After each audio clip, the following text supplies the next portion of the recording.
बिस्मिल्लाहिर्रहमानिर्रहीम। अस्सलाम वालेकुम। स्टॉक वर्ल्ड रिसर्च इंस्टीट्यूट से मैं हूं सईद अफजल। आज स्टॉक मार्केट के हवाले से काफ़ी सारे इश्यूज़ हैं जिसको हम इस वीडियो में लेकर चल रहे हैं। सबसे पहले मैं ये बात करना चाहूँगा कि स्टॉक मार्केट जो है ये बुनियादी तौर पर इल्म और इन्फॉर्मेशन का काम है, क्योंकि जहाँ पर आपका जो तज्ज़िया है वो इस इल्म और इन्फॉर्मेशन की बुनियाद पर होता है और आपका जो डिसीजन है वो इसी की बुनियाद पर लिया जाता है और उसका ही आपको फ़ायदा होता है। तो जितनी ज़्यादा आपकी इन्फॉर्मेशन होगी, रिसर्च होगी, इतना ज़्यादा आप इस पर स्ट्रांगली अपने आप को मजबूत खड़ा करके काम कर सकेंगे। और अगर आपकी रिसर्च नहीं होगी, ब्लाइंडली काम कर रहे होंगे, तो आपको टेंशन रहेगी, परेशानी रहेगी। इसलिए हमेशा स्टॉक्स के बारे में आप पूरी तरह से वेल इन्फॉर्म्ड रहें। तो आज की वीडियो में भी हम कोशिश करेंगे कि आपके साथ मुख्तलिफ़ इंफॉर्मेशंस, मुख्तलिफ़ स्टॉक्स के बारे में बात शेयर कर सकें। तो फ़र्स्ट ऑफ़ ऑल हम शुरू करते हैं। आज मार्केट के हवाले से थोड़ी सी बात करना चाहूँगा, उसके बाद हम मुख्तलिफ़ स्टॉक्स के और कंपनीज़ के हवाले से बात करेंगे। तो मार्केट इस वक्त जो है वो वही तकरीबन सिचुएशन है जो हमने पिछले कई वीडियोस में आपको बता चुके हैं, और एक वीडियो तो मैंने बाकायदा पूरी डिटेल से आपको बताई थी कि साइड वे पर निकल चुकी है मार्केट, और अभी तक मार्केट उसी तरह से थोड़ा सा आगे बढ़ती है, फिर नीचे, और एक ख़ास रेंज बाउंड एरिया में मूव कर रही है। तो इस वक्त मार्केट की सिचुएशन ऐसी ही है। आज भी हमने थोड़ा सा मार्केट को ऊपर जाते हुए देखा और फिर उसके बाद सेलिंग प्रेशर और थोड़ा सा नीचे आते हुए देखा। तो इस दौरान में ऐसे स्टॉक्स चल रहे हैं जो स्टॉक्स न्यूज़ बेस्ड हैं, इनके बारे में कोई ख़बर आती है या कोई इस तरह की चीज़ सामने आती है जिससे इन्वेस्टर्स का कॉन्फिडेंस बढ़ता है, तो उसकी प्राइस में हम बहुत तेज़ी के साथ इजाफा देखते हैं। तो पिछले कुछ अरसे में हमने देखा लकी सीमेंट बहुत अरसा अच्छी तरह से बढ़ा, उसके अंदर काफ़ी सारी चीज़ें थी। आज हम लकी सीमेंट के बारे में थोड़ी सी बात भी करेंगे।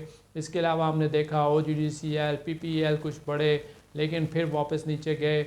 उसके अंदर भी एक न्यूज़ थी जिसके बाद हमने देखा कल SSGC में हमने तेज़ी देखी और आज SNGP में देखी, और हमारी इन दोनों के हवाले से कॉल्स भी थी। कल हमने SSGC की दी थी कॉल और आज हमने SNGP की कॉल दी थी, और दोनों कॉल्स हिट हुई और दोनों में अच्छे प्रॉफिट्स बने। तो कहने का मकसद ये है कि वो स्टॉक्स इस वक्त चल रहे हैं जिनके अंदर कुछ बहुत अच्छी चीज़ें हमें नज़र आ रही हैं या न्यूज़ अच्छी आ रही हैं, तो वो स्टॉक्स परफॉर्म करते हुए नज़र आ रहे हैं। उसके अलावा दीगर स्टॉक्स के अंदर कोई बहुत ज़्यादा मूवमेंट नहीं आती, या थोड़ी सी मूवमेंट आती है उसके बाद फिर स्टॉक्स वापस नीचे की तरफ जाना शुरू हो जाते हैं। तो साइड वे मार्केट के अंदर इसी तरह से मार्केट परफॉर्म करती है। तो जैसा कि मैंने थोड़ा सा पहले आपसे स्टार्टिंग में बात की थी, तो आज के मुख्तलिफ हम इस वीडियो के अंदर शामिल कर रहे हैं हम जो आपके लिए इन्फॉर्मेशन है। सबसे पहले एक नई कंपनी आ रही है स्टॉक मार्केट में जो कल से ट्रेडिंग शुरू करेगी। उसके लिए तमाम तैयारियां मुकम्मल हो चुकी हैं। ज़ारिया के नाम से ये कंपनी है जो कल से ट्रेडिंग का आगाज़ करेगी, और इसको जो ZAL के नाम से आप वहाँ पे शनाख्त कर सकते हैं, और 16 रुपये 50 पैसे पर इसकी कल ओपनिंग प्राइस होगी। पहले दिन जो कंपनी है इसको आप ख़रीदने के लिए जब मार्केट ओपन होगी तो 16 रुपये 50 पैसे से इसकी ख़रीदारी का आगाज़ कर सकते हैं, और इसका जो शुमार पहले दिन से ही श्रिया स्टॉक्स में होगा। तो इस हवाले से काफ़ी अच्छी ये उम्मीदें की जा रही हैं कि ये टेक्नोलॉजी और कम्युनिकेशन के सेक्टर के अंदर परफॉर्म करेगी। तो यहाँ पे नई कंपनी के साथ क्या करना चाहिए, क्या हमें इसमें एंट्री लेनी चाहिए, इस हवाले से अक्सर हमें सवालात मौसूल होते रहते हैं। IPO के हवाले से बातचीत होती रहती है कि जब IPO तो क्या हमें उस मौके पर ख़रीदारी करनी चाहिए।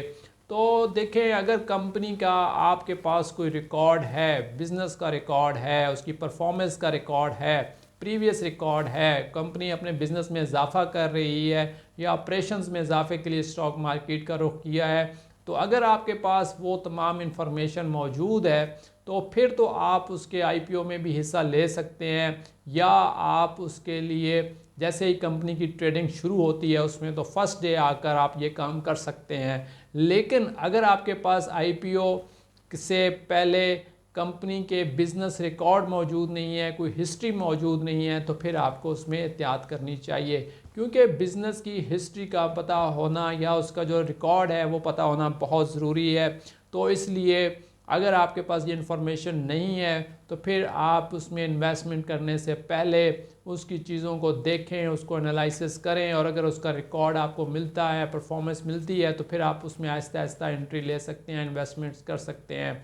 तो फर्स्ट ऑफ ऑल आपके पास कंपनी के बारे में बुनियादी इन्फॉर्मेशन होना बहुत ज़रूरी है। ये स्टॉक मार्केट के अंदर चाहे ये वाली कंपनी हो या कोई आइंदा कंपनी आ रही हो, उसके लिए आपको हमेशा सबसे पहले उस कंपनी का बिज़नेस रिकॉर्ड देखना चाहिए ताकि आप उसके बारे में एक अच्छा डिसीजंस कर सकें।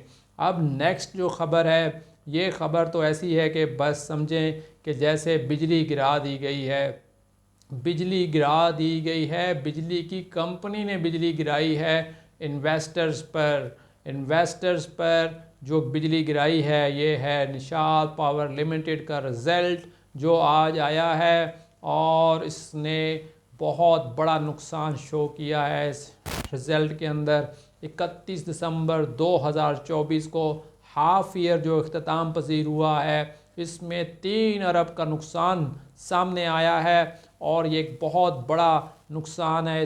जबकि इससे पहले इसी टाइम पीरियड के अंदर कंपनी ने 2 अरब 30 करोड़ का प्रॉफिट बनाया था।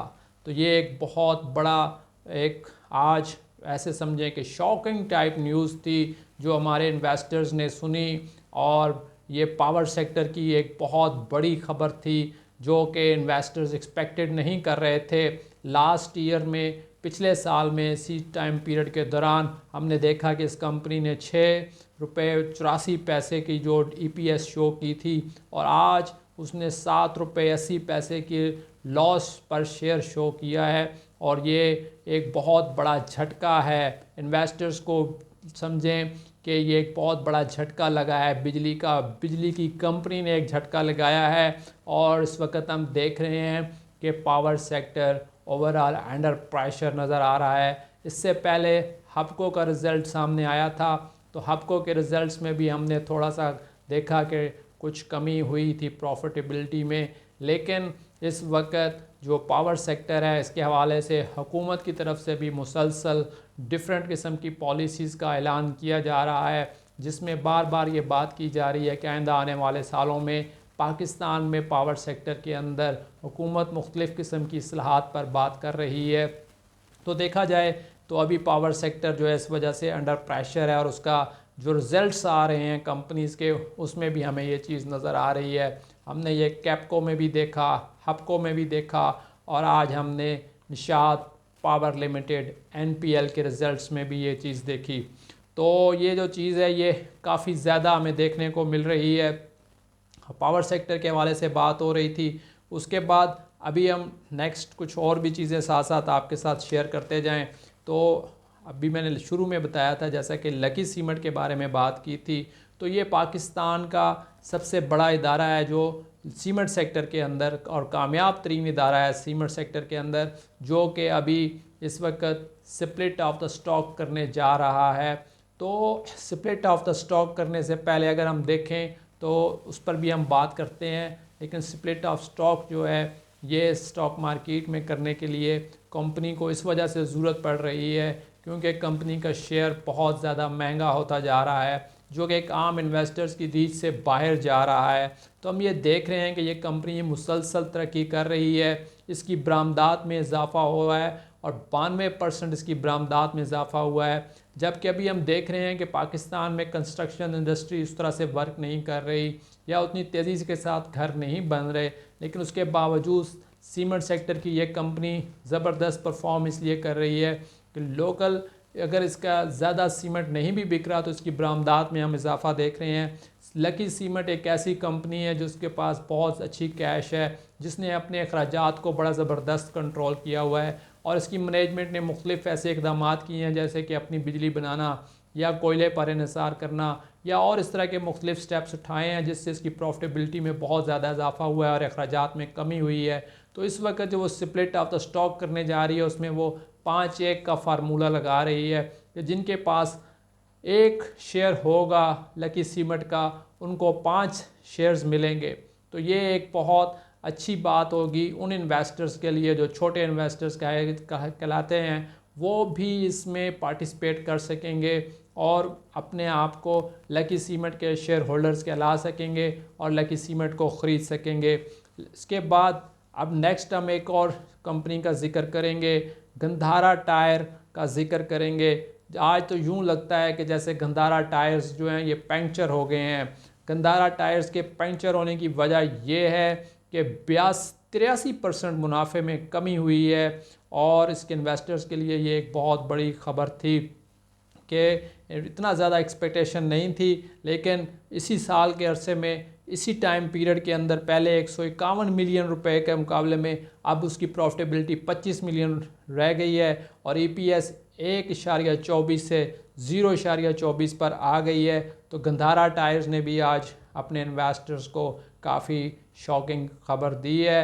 ये थी, लेकिन एक और ख़बर जो सिटी फार्मा ने आज दी है अपने इन्वेस्टर्स को, सिटी फार्मा ने खुशखबरी सुनाई है। सिटी फार्मा मुसलसल अच्छी न्यूज़ दे रहा है। तो हमने देखा कि आज सिटी फार्मा की खबर आई है, मशक़ वस्ता और शुमाली अफ्रीका के इलाके जो कि मीना कहलाते हैं, वहाँ पे उन्होंने अपनी पहली बरामदात जो कि 5,60,000 यूरो की थी उसको मुकम्मल किया है। और इस बारे में गुज़श्ता साल सितंबर 2024 में सिटी फार्मा ने स्टॉक मार्केट में इतला दी थी कि उन्हें ये आर्डर मौसूल हुआ है और आज उन्होंने अपने इस आर्डर को कंप्लीट कर लिया है। तो अगर सिटी फार्मा की बात की जाए तो सिटी फार्मा एक बेहतरीन कंपनी जो पिछले 3 माह में हमने देखा कि उसने डबल किया, 42-44 रुपये से ट्रैवल करती हुई 100 से भी ऊपर गई और आलमोस्ट वो 120% का उसने इजाफा अपने इन्वेस्टर्स को दिया। सिटी फार्मा की ये शानदार परफॉर्मेंस अपने इन्वेस्टर्स के लिए बहुत अच्छी रही है। आइंदा आने वाले सालों में भी हम सिटी फार्मा को परफॉर्म करता हुआ देख रहे हैं। सिटी फार्मा के रिज़ल्ट्स, सिटी फार्मा की तमाम जो इतलात आ रही हैं, मुसलसल जो न्यूज़ आ रही हैं, वो बहुत अच्छी न्यूज़ नज़र आ रही हैं। इसके अलावा अब हम जहाँ जिक्र करेंगे HBL का। HBL ने भी आज उसके बोर्ड ऑफ डायरेक्टर्स ने इन्वेस्टमेंट्स की मंजूरी दी है। 2 अरब रुपए की इन्वेस्टमेंट्स वो करेंगे और HBL micro finance bank limited जो उनका अपनी सब्सिडरी है उसमें वो 2 अरब रुपए की इन्वेस्टमेंट्स करेंगे। इसके अलावा बैंक इस्लामी पाकिस्तान लिमिटेड, जिसके बारे में हमने अपनी कुछ वीडियोस में आपको बताया था कि एक बेहतरीन परफॉर्म करता हुआ बैंक जिसका आज रिज़ल्ट भी आया है, जिसमें उसने काफ़ी अच्छा परफॉर्म किया है। उसकी EPS 9 रुपये से 10 रुपये पर जा पहुंची है और काफ़ी अच्छा रिज़ल्ट्स है। उसने डिविडेंड भी अनाउंस किया है 1.25 रुपये। तो अब बैंक इस्लामी पाकिस्तान ने भी इन्वेस्टमेंट का ऐलान किया है। 1 अरब रुपए से ज़्यादा के सरमाए से वो अपनी एक्सचेंज कंपनी कायम करेगा। तो बैंक इस्लामी पाकिस्तान के इन्वेस्टर्स के लिए भी एक अच्छी खबर थी। उसके साथ आज हमने एक और बाटा की कंपनी को देखा, जिसके अंदर हमने ये देखा कि उनके प्रॉफिटेबिलिटी में थोड़ी सी कमी हुई है। 2023 में 19 अरब से ज़्यादा प्रॉफिट बनाने वाली बाटा आज इस साल थोड़ा सा प्रॉफिट कह सकते हैं इस हिसाब से कि 19 अरब के मुकाबले में उन्होंने 18 अरब बनाए हैं और कारोबार में ये थोड़ी बहुत ऊंच नीच लगी रहती है। इसकी EPS 2023 में जो 121 रुपये थी वो आज 2024 के अंदर 112 रुपये पर EPS आई है। लेकिन ओवरऑल कारोबार में प्रॉफिटेबिलिटी में थोड़ी बहुत कमी या ज़्यादती देखी जाती है, लेकिन बाटा ने प्रॉफिट्स बनाए हैं। इस साल भी उसने 18 अरब रुपये बनाए हैं।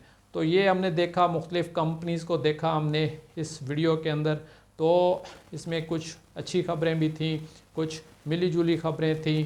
तो आइंदा आने वाली वीडियो में भी हम डिफरेंट स्टॉक्स को जिक्र करेंगे। अगर आपके जहन में कोई क्वेश्चन हो, किसी स्टॉक के बारे में आप पूछना चाहते हो, तो आप कमेंट्स में बता सकते हैं। वीडियो आपको कैसी लगी इसके बारे में भी ज़रूर इज़हार ख्याल कीजिएगा। कल इंशाल्लाह दोबारा हम इसी एक नई वीडियो के साथ हाज़िर होंगे। बहुत शुक्रिया। अल्लाह हाफ़िज़। अस्सलाम वालेकुम।